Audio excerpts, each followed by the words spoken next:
रयत शिक्षण संस्थेचे राव बहादूर नारायणराव बोरावके महाविद्यालय श्रीरामपूर। मी प्राध्यापक राजेंद्र गायधने, इयत्ता 11वी, विषय भूगोल यामधील प्रकरण क्रमांक 7 हिंदी महासागर, तळरचना आणि सामरिक महत्त्व याचा व्हिडिओ आपल्यासमोर सादर करीत आहे। विद्यार्थी मित्रांनो, आपण आत्तापर्यंत भूगोलाचे अनेक व्हिडिओ यूट्यूबला पाहिले असतील। आज या 7व्या प्रकरणामध्ये हिंदी महासागराची तळरचना आणि त्याबरोबरच हिंदी महासागराचं असलेलं सामरिक महत्त्व या भागाची माहिती आपण या ठिकाणी पाहणार आहोत। प्रथमतः महासागर आणि त्याचं असणारं स्थान हा भाग आपल्याला समजून घेणं आवश्यक आहे। जगातील प्रमुख जे महासागर आहेत, पॅसिफिक महासागर, अटलांटिक महासागर, हिंदी महासागर, आर्क्टिक महासागर, या महासागरांचं जगामध्ये असणारं स्थान आणि त्या देशांच्या दृष्टीने असलेलं त्याचं महत्त्व हा भाग भूगोलामध्ये अभ्यासला जातो। त्या महासागराने व्यापलेलं क्षेत्रफळ, त्याचा किनारी प्रदेश आणि महासागर तळरचना ही त्या देशांच्या दृष्टीने महत्त्वाची मानली जाते। कारण महासागर हे एक नैसर्गिक साधन संपत्ती म्हणून त्याचा वापर मानवाकडून केला जातो।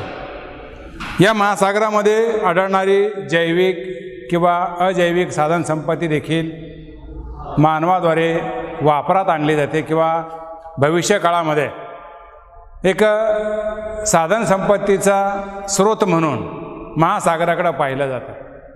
आणि म्हणून त्या देशांच्या किनाऱ्या भागामध्ये असणारे महासागराचं स्थान हे त्या देशाच्या दृष्टीने अतिशय महत्त्वाचं असतं। आणि म्हणून आपण आज या ठिकाणी हिंदी महासागर हे भारताच्या दक्षिणेला असलेलं त्याचं स्थान किंवा आफ्रिका खंडाच्या पूर्वेकडे असलेलं त्याचं स्थान किंवा ऑस्ट्रेलिया खंडाच्या पश्चिमेला असलेलं त्याचं स्थान हे त्या देशांच्या दृष्टीने कसं महत्त्वाचं आहे आणि त्याबरोबरच त्या हिंदी महासागराची असणारी तळरचना याचाही अभ्यास आपण आज या ठिकाणी करणार आहोत। प्रथमतः हिंदी महासागराचं असणारं जे स्थान आहे हे स्थान आपल्याला अगोदर नकाशाच्या साहाय्याने या ठिकाणी स्पष्ट करावं लागणार आहे। तर या ठिकाणी आपल्यासमोर जगाचा नकाशा या ठिकाणी दिसतो आहे। या ठिकाणी हिंदी महासागराचं स्थान पाहत असताना त्याबरोबर आपल्याला इतर महासागर देखील माहीत असावेत। म्हणून पहिला जो महासागर आहे सर्वात मोठा क्षेत्रफळाच्या दृष्टीने किंवा आकारमानाच्या दृष्टीने असलेला तो म्हणजे प्रशांत महासागर। उत्तर अमेरिका, दक्षिण अमेरिकेची पश्चिमेकडची बाजू आणि आशिया खंडाचा पूर्वेकडचा भाग या ठिकाणी संपूर्णपणे सगळ्यात मोठा जो महासागर आहे प्रशांत महासागर किंवा पॅसिफिक महासागर आहे। 2 नंबरचा महासागर जो आहे तो अटलांटिक महासागर। उत्तर दक्षिण अमेरिकेचा पूर्वेकडचा भाग, युरोप आणि आफ्रिकेचा पश्चिमेकडचा प्रदेश हा साधारण इंग्रजी एस अक्षरासारखा असणारा अटलांटिक महासागर आहे। हा 2ऱ्या क्रमांकाचा महासागर आहे। 3ऱ्या क्रमांकाचा महासागर जो आहे तो भारतीय उपखंडाच्या दक्षिणेला या ठिकाणी हा हिंदी महासागर या ठिकाणी आपल्याला दिसतो। 4था महासागर आहे आर्क्टिक महासागर की जो उत्तर गोलार्धाच्या जवळ आहे, उत्तर ध्रुवाच्या जवळपासचा जो भाग आहे हा उत्तरेकडचा भाग आर्क्टिक महासागराने या ठिकाणी व्यापलेला आपल्याला दिसतो। या ठिकाणी पुस्तकामध्ये प्रकरणाच्या सुरुवातीलाच एक हिंदी महासागराचं स्थान दर्शवणारा नकाशा हा दिलेला आहे, रंगीत नकाशा आहे। पान नंबर 75 वरती हा नकाशा दिलेला आहे आणि त्याखाली काही प्रश्न विचारलेले आहेत। विद्यार्थी कृतीमध्ये काही प्रश्न त्यामध्ये दिलेले आहे। त्यामध्ये पहिला प्रश्न असा आहे की 7.1 ही आकृती काय दर्शविते? तर यामध्ये आपल्याला असं सांगता येईल की ही आकृती हिंदी महासागर तळरचना हा भाग त्या ठिकाणी दर्शवते। दुसरा प्रश्न असा आहे, कोणता खंड आणि उपखंडाचे भाग या आकृतीमध्ये दिसत आहे? असा तो दुसरा प्रश्न आहे। आता या आकृतीमध्ये आपल्याला या ठिकाणी दिसतं नकाशाचा भाग या ठिकाणी तुमच्यासमोर दिसतोय। या हिंदी महासागराच्या आजूबाजूला कोणते खंड किंवा त्या खंडाचे काही भाग त्याच्यामध्ये दिसतात यामध्ये प्रथमतः आफ्रिका खंडाचा हा पूर्व किनारपट्टीचा भाग, म्हणजे हिंदी महासागराच्या पश्चिमेकडे आफ्रिका खंडाचा भाग या ठिकाणी दिसतोय. उत्तरेला हा आशिया खंडाचा भाग आहे, भारतीय भूखंडाचा भाग त्या ठिकाणी आहे. आशिया खंडाचा हा उत्तरेकडचा भाग या ठिकाणी, उत्तर सीमेवर आशिया खंडाचा भाग या ठिकाणी दिसतोय. पूर्व बाजूला या ठिकाणी ऑस्ट्रेलिया खंड आहे, पूर्व बाजूस ऑस्ट्रेलिया खंड आहे आणि दक्षिणेकडे दक्षिण महासागर आहे. त्याच्या दक्षिणेला अंटार्क्टिका नावाचं खंड या हिंदी महासागराच्या दक्षिणेला आहे. हे जे खंड दिसतात या खंडाच्या पुढचा प्रश्न जो विचारला, या खंडादरम्यान काय दिसतंय असा तिसरा प्रश्न आहे. म्हणजे आफ्रिका खंडाचा पूर्व किनारपट्टीचा भाग, आशिया खंडाचा दक्षिणेकडचा भाग, ऑस्ट्रेलियाचा पश्चिमेकडचा प्रदेश आणि दक्षिण महासागराच्या उत्तरेकडचा भाग या ठिकाणी काय दिसतं असा तो तिसरा प्रश्न आहे. तर या ठिकाणी हा संपूर्णपणे इंडियन ओशन किंवा त्याला आपण हिंदी महासागर या नावाने संबोधतो, हा महासागर या ठिकाणी दिसतो. चौथा प्रश्न त्याच्यावर असा विचारला आहे, छागोस पठार, सुंदागर्ता आणि मध्यवर्ती पर्वतरांग हे कशाचे भाग आहेत? तर साधारणपणे हे सर्व जे भाग आहेत लक्षद्वीप, मालदीव या बेटांचाच तो भाग आहे की जो पाण्याच्या बाहेर उघडा पडलेला आहे. पाण्यामध्ये असणारे जे जलमग्न पर्वतरांगा असतात त्या जलमग्न पर्वतरांगांचा शिखराकडचा भाग जेव्हा पाण्याच्या बाहेर उघडा पडतो त्यावेळेस त्याला आपण बेटे असं संबोधतो. आणि हा बेटांचाच भाग या हिंदी महासागरामध्ये या ठिकाणी आपल्याला दिसत असतो. या हिंदी महासागराचं असणारं स्थान आपल्याला या ठिकाणी आज अभ्यासायचं आहे. त्या हिंदी महासागराचं असणारं सामरिक महत्त्व हा भाग आपण या ठिकाणी अभ्यासणार आहोत. हिंदी महासागर हा क्षेत्रफळाच्या दृष्टीने जगात तिसऱ्या क्रमांकाचा तो महासागर आहे. म्हणजे पॅसिफिक महासागर, अटलांटिक महासागर आणि तिसऱ्या क्रमांकाचा असलेला हिंदी महासागर हा क्षेत्रफळाच्या दृष्टीने तिसरा एक महासागर आहे. या हिंदी महासागराचं नाव देखील भारताच्या नावावरून पडलेलं आहे.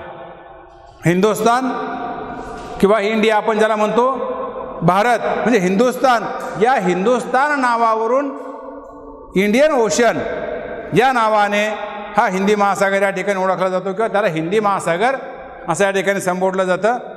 या हिंदी महासागराने जागतिक महासागरापैकी साधारणपणे 20% क्षेत्रफळ हिंदी महासागराने या ठिकाणी व्यापलेलं आपल्याला दिसतं.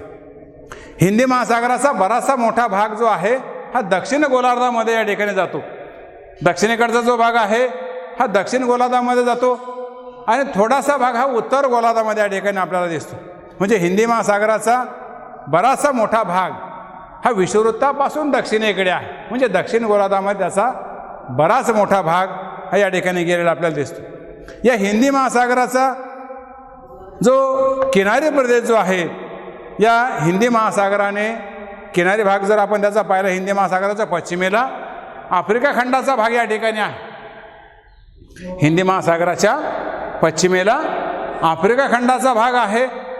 उत्तरेला हा आशिया खंडाचा प्रदेश या ठिकाणी आहे किंवा या ठिकाणी इंडोनेशिया, जावा, सुमात्रा, बोर्नियो सारखी बेटं त्या ठिकाणी आहेत. पूर्व दिशेला ऑस्ट्रेलिया खंडाचा पश्चिम भाग या हिंदी महासागराच्या बाजूला आहे. म्हणजे उत्तरेकडे, पूर्वेकडे आणि पश्चिमेकडे 3 बाजूने हा हिंदी महासागर बंदिस्त झालेला आपल्याला या ठिकाणी दिसून येतो. म्हणजे सभोवतालच्या खंडाच्या दृष्टीने या हिंदी महासागराचं जे स्थान आहे हे स्थान अतिशय वैशिष्ट्यपूर्ण अशा प्रकारचं स्थान या ठिकाणी लाभलेलं आहे. इतर महासागर जे आहेत ते इतर महासागर खुले आहे आणि हे इतर महासागर आर्क्टिक महासागराला जोडलेले आपल्याला दिसतात. तसा हिंदी महासागर आर्क्टिक महासागराला जोडलेला आपल्याला दिसत नाही. या हिंदी महासागराचं आणखी एक महत्त्वाचं स्थान आपल्याला सांगता येईल की या हिंदी महासागरामुळं भारतीय उपखंडावर मान्सून हवामान विकसित होण्यासाठी हा हिंदी महासागर महत्त्वाची भूमिका या ठिकाणी पार पडत असतो. किंवा या भारतीय उपखंडावरचं जे मोसमी हवामान आहे त्या मोसमी हवामानाच्या निर्मितीमध्ये या हिंदी महासागराचा अतिशय मोलाचा वाटा आपल्याला या ठिकाणी दिसून येतो. आणि त्यानुसार विशिष्ट कालखंडामध्ये हे मान्सून वारे या हिंदी महासागरावरून भारतीय उपखंडाकडे वाहत येतात आणि विशिष्ट कालखंडामध्ये पावसाळा हा एक स्वतंत्र ऋतू या भारतीय उपखंडाच्या भागामध्ये आपल्याला या ठिकाणी पाहायला मिळतो. आणि म्हणून त्या दृष्टीने या हिंदी महासागराचं असलेलं जे स्थान आहे आशिया खंडाच्या दृष्टीने अतिशय महत्त्वाचं स्थान आपल्याला या ठिकाणी पाहायला मिळतं. आता या हिंदी महासागराची तळरचना आपल्याला या ठिकाणी अभ्यासायची आहे. तसं पाहिलं तर या हिंदी महासागराची तळरचना ही अतिशय गुंतागुंतीची आहे. कारण हा महासागर 3 बाजूने भूमिखंडाने वेढलेला आपल्याला या ठिकाणी दिसतो. या हिंदी महासागरामध्ये खंडांत उताराचा भाग आहे. त्याचबरोबर मध्यवर्ती अशा प्रकारची एक जलमग्न पर्वताची रांग देखील या हिंदी महासागरामध्ये आहे. महासागरीय खोरी देखील या हिंदी महासागरामध्ये आहेत. त्याचबरोबर सागरी गर्ता देखील आहेत. काही लहान मोठ्या अशा आकाराची सागरी बेटे देखील या हिंदी महासागराच्या तळावरती आपल्याला दिसतात. म्हणजे अशा वेगवेगळ्या प्रकारची भूरचना किंवा तळरचना या हिंदी महासागराची आपल्याला या ठिकाणी पाहायला मिळते. ही जी भूरूपं त्या हिंदी महासागराच्या तळावर निर्माण झालेली आहे त्याच्या निर्मिती पाठीमागं प्रामुख्याने भूविवर्तनकी प्रक्रिया त्याच्यामागं आहेत. त्याचबरोबर ज्वालामुखीय क्रिया किंवा ज्वालामुखीचा होणारा उद्रेक आणि त्यातून बाहेर पडणारे पदार्थ यामुळे त्या हिंदी महासागराची तळरचना ही निर्माण झालेली आपल्याला या ठिकाणी दिसते. म्हणजे या हिंदी महासागराच्या तळावरती असलेली भूविवर्तनकी प्रक्रिया त्याचबरोबर ज्वालामुखीय क्रिया यामुळे त्या हिंदी महासागराची तळरचना ही निर्माण झालेली आपल्याला दिसते. त्याचबरोबर अनाच्छादन प्रक्रियेमुळं या ठिकाणी काही भूरूपाची निर्मिती या हिंदी महासागराच्या तळावर या ठिकाणी झालेली आपल्याला दिसते. जशा खंडीय भागामध्ये या भूरूपीय प्रक्रिया किंवा ज्वालामुखीय प्रक्रिया कार्यरत असतात किंवा अनाच्छादन प्रक्रिया कार्यरत असते तशाच प्रकारच्या प्रक्रिया या हिंदी महासागर तळाशी कार्यरत असल्यामुळे त्या ठिकाणी वेगवेगळ्या प्रकारची भूरूपे या हिंदी महासागर तळावर निर्माण झालेली आपल्याला या ठिकाणी दिसतात. या हिंदी महासागराची सरासरी खोली जी आहे ही सरासरी खोली साधारणपणे 4000 मीटर एवढी त्याची सरासरी खोली आहे. यामध्ये काही सीमावर्ती भाग देखील त्याच्यामध्ये समाविष्ट आहे. काही खोल असा समुद्राचा भाग देखील त्याच्यामध्ये आहे. काही खोल अशा प्रकारच्या गर्ता देखील या हिंदी महासागरामध्ये निर्माण झालेल्या आपल्याला दिसतात. मग या हिंदी महासागराच्या तळावर असणारे जे भूरूप आहेत या हिंदी महासागराची तळरचना आज आपण या ठिकाणी अभ्यासणार आहोत. यामध्ये पहिला भूरूप जो आहे तो म्हणजे समुद्रबूड जमिनीचा प्रदेश. समुद्रबूड जमीन हा भूखंडाचाच एक भाग असतो की जो उथळ समुद्रामध्ये या ठिकाणी कमी खोलीचा जो भाग आहे किनारी भागामध्ये या कमी खोलीचा जो भूभाग आहे साधारणपणे समुद्रसपाटीपासून 200 मीटर खोलीपर्यंतचा जो भूभाग आहे त्याला समुद्रबूड जमीन असं या ठिकाणी म्हटलं जातं. आणि हा समुद्रबूड जमिनीचा भाग मानवाच्या दृष्टीने अतिशय महत्त्वाचा भाग या ठिकाणी मानला जातो. कारण या समुद्रबूड जमिनीवरती सूर्यप्रकाश हा तळापर्यंत पोहोचतो आणि त्या समुद्र किनारी भागामध्ये मोठ्या प्रमाणामध्ये वनस्पतीजन्य प्लवक निर्माण होत असतात. प्लवक हे माशांचं मुख्य खाद्य आहे आणि म्हणून मासेमारी व्यवसायासाठी समुद्रबूड जमीन हा अतिशय महत्त्वाचा भूभाग या ठिकाणी मानला जातो. आणि सामान्यतः या हिंदी महासागराच्या किनारी भागामध्ये वेगवेगळ्या ठिकाणी काही आखाताचा भाग आहे, काही ठिकाणी उपसागर निर्माण झाले आहेत, काही ठिकाणी समुद्रधोनी निर्माण झाली आहे. या हिंदी महासागरामध्ये समुद्रबूड जमिनीमध्ये मोठ्या प्रमाणामध्ये अशा प्रकारची विविधता आपल्याला या ठिकाणी पाहायला मिळत असते. मग आता या ठिकाणी बघा हिंदी महासागराचा उत्तरेकडचा भाग म्हणजे भारताच्या पश्चिमेचा भाग जो आहे या ठिकाणी अरबी समुद्राने तो भाग व्यापलेला आहे. भारताच्या पूर्वेकडचा जो भाग या ठिकाणी बंगालचा उपसागर निर्माण झालेला आपल्याला दिसतोय. भारत आणि श्रीलंका या ठिकाणी समुद्रधोनी आपल्याला दिसते. म्हणजे या हिंदी महासागरामध्ये बऱ्याचशा भागामध्ये काही आखात आहेत. या ठिकाणी पश्चिमेला या ठिकाणी आखाताचा भाग दिसतो आपल्याला. काही ठिकाणी समुद्रधोनी आहे, काही ठिकाणी उपसागर निर्माण झालेले आहेत. म्हणजे अशा प्रकारची विविधता या हिंदी महासागराच्या तळावर आपल्याला या ठिकाणी दिसून येते. जो किनारपट्टीचा जो भाग आहे या ठिकाणी समुद्रबूड जमीन आपल्याला दिसून येते. विशेषतः आफ्रिका आणि मादागास्करच्या किनाऱ्यावर या ठिकाणी अरुंद अशा प्रकारची समुद्रबूड जमीन आहे. या ठिकाणी आफ्रिका खंडाचा पूर्व किनारा आहे. हे मादागास्कर नावाचं एक पश्चिमेकडचं बेट या हिंदी महासागरामध्ये आहे. आफ्रिकेचा पूर्व किनारा आणि मादागास्कर बेटाच्या सभोवताली या ठिकाणी तुलनेने अरुंद अशा प्रकारची समुद्रबूड जमीन त्या ठिकाणी आपल्याला पाहायला मिळते. आणि साधारणपणे या ठिकाणी समुद्रपूर जमिनीचा विस्तार हा कमी आहे. त्या मानाने इंडोनेशियाचे जे बेट समूह आहे या ठिकाणी हिंदी महासागराचा पूर्व किनारपट्टीचा भाग की ज्या ठिकाणी समुद्रपूर जमीन त्या ठिकाणी देखील अरुंद असलेलं आपल्याला या ठिकाणी दिसून येते. पूर्व किनारपट्टीवर समुद्रपूर जमीन वेगळ्या कारणामुळं त्याचा भाग हा सीमित राहिलेला आपल्याला या ठिकाणी दिसून येतो. या ठिकाणी पूर्व किनारपट्टीचा जो भाग आहे या ठिकाणी अवसादामुळं वेगळ्या प्रकारचं आच्छादन या किनारपट्टीच्या भागामध्ये निर्माण झालेलं आपल्याला दिसतं आणि त्या ठिकाणी स्तरित खडकामध्ये अशा प्रकारचे वनस्पतीजन्य प्राणीजन्य अशा प्रकारचे अवसाद या सागर तळावर त्या ठिकाणी साठलेले आपल्याला दिसतात. आणि भविष्यामध्ये या ठिकाणी जीवाश्म इंधनाचे साठे या समुद्रपूर जमिनीच्या भागामध्ये आपल्याला या ठिकाणी दिसू शकतात किंवा ते सापडू शकतात. आणि त्या दृष्टीने हा समुद्रपूर जमिनीचा भाग अतिशय महत्त्वाचा या ठिकाणी मानला जातो. विशेषतः भारताच्या दृष्टीने हा हिंदी महासागर अतिशय महत्त्वाचा मानला जातो, कारण भारताच्या पश्चिम किनारपट्टीवर या ठिकाणी हिंदी महासागराचा जो भाग आहे त्याला या ठिकाणी जो उपसागर निर्माण झाला अरबी समुद्र आणि बंगालचा उपसागर या दोन्हीही उपसागरामध्ये मासेमारीसारखा व्यवसाय या ठिकाणी मोठ्या प्रमाणामध्ये विकसित झालेला आपल्याला दिसून येतो. त्याबरोबरच दुसरा महत्त्वाचा जो भूरूपाचा भाग आहे तो म्हणजे मध्य महासागरीय पर्वताची रांग. या हिंदी महासागरामध्ये विस्तीर्ण आणि खोलगट अशा प्रकारचे विलगीकरणाचे काही भाग या समुद्रतळावर आपल्याला या ठिकाणी दिसतात. जलमग्न अशा प्रकारची पर्वताची रांग या हिंदी महासागरामध्ये आपल्याला दिसून येते. यामध्ये विशेषतः मध्य महासागरीय पर्वताची रांग या ठिकाणी आपल्याला दिसून येते. आणि त्या मध्य महासागरीय पर्वत रांगेची सुरुवात गल्फ ऑफ एडनपासून या ठिकाणी ही मध्य महासागरीय पर्वताची रांग या ठिकाणी सुरू होते. आणि ही रांग या हिंदी महासागरामध्ये अशा उत्तर दक्षिण दिशेमध्ये साधारणपणे या ठिकाणी गेलेली आपल्याला दिसून येते.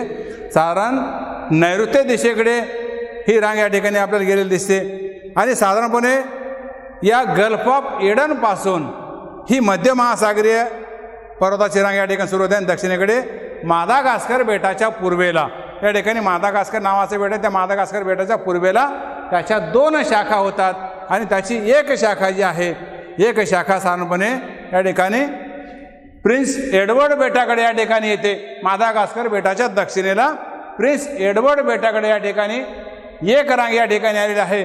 आणि दुसरी रांग जी आहे ही दुसरी रांग या ठिकाणी आग्नेयेला प्रिन्स एडवर्ड बेटापर्यंत या ठिकाणी पोहोचलेली आपल्याला दिसून येते. अशा प्रकारच्या 2 रांगा त्याच्या ज्या आहे या 2 रांगा या ठिकाणी आपल्याला दिसून येतात. एक रांग जी आहे या ठिकाणी पूर्वेकडे अशी ही रांग या ठिकाणी आलेली आहे. त्या ठिकाणी मस्कारन्स नावाचं बेट या ठिकाणी आहे. त्या बेटापर्यंत ही शाखा या ठिकाणी गेलेली आहे. आम्स्टरडॅम या बेटापर्यंत ही पर्वताची रांग या ठिकाणी पूर्वेकडे गेलेली आहे. म्हणजे ही मध्यवर्ती पर्वतरांग जी आहे या हिंदी महासागरामध्ये, त्यामुळं अनेक ठिकाणी ही रांग काही भागामध्ये खंडित झालेली आहे. त्या हिंदी महासागर रांगेमध्ये काही बेसिनचा भाग त्या ठिकाणी आहे, खोलगट भाग त्या ठिकाणी आहे. आणि त्यामुळे ही रांग काही भागामध्ये खंडित झालेली आहे.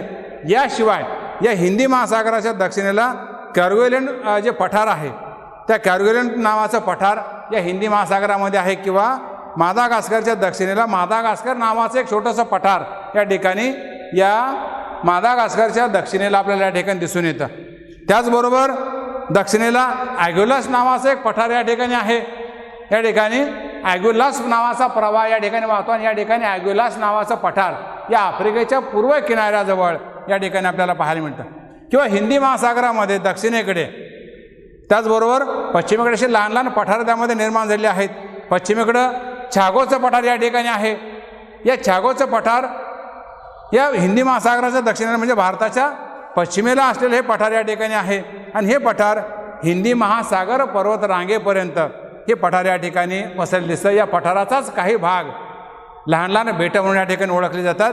यामध्ये लक्षद्वीप बेटे आहेत, मालदीव बेटे आहे किंवा दिएगो गार्सिया नावाचं बेट हे त्या छागोस पठाराचाच एक भाग म्हणून या ठिकाणी ओळखलं जातं. तसंच या हिंदी महासागरामध्ये पूर्व भागामध्ये म्हणजे बंगालच्या उपसागरामध्ये उत्तर दक्षिण दिशेमध्ये असलेली 90 पूर्व अशा प्रकारची एक जलमग्न पर्वतरांग या ठिकाणी या बंगालच्या उपसागरामध्ये या ठिकाणी निर्माण झालेली आहे. म्हणजे बंगालच्या उपसागरामध्ये उत्तर दक्षिण दिशेमध्ये असलेली ही 90 पूर्व अशा प्रकारची एक पर्वतरांग ही या ठिकाणी आपल्याला दिसते. अंदमान बेटापासून या पर्वतरांगेला सुरुवात होते आणि दक्षिणेला ॲम्स्टरडॅम सेंट पॉल बेटापर्यंत ही पर्वतरांग या ठिकाणी विस्तारलेली आपल्याला दिसून येते. म्हणजे दोन महत्त्वाच्या पर्वतरांगा या ठिकाणी या हिंदी महासागरामध्ये आहे. एक मध्यवर्ती पर्वतरांग आणि दुसरी पूर्व भागामध्ये असलेली 90 पूर्व पर्वतरांग, या दोन महत्त्वाच्या काही पर्वताच्या रांगा या हिंदी महासागरामध्ये असलेल्या त्या जलमग्न पर्वतरांगा आहे. त्याचाच काही भाग पाण्याच्या बाहेर उघडा पडलेला आहे, त्याला आपण बेट समूह असं या ठिकाणी संबोधतो.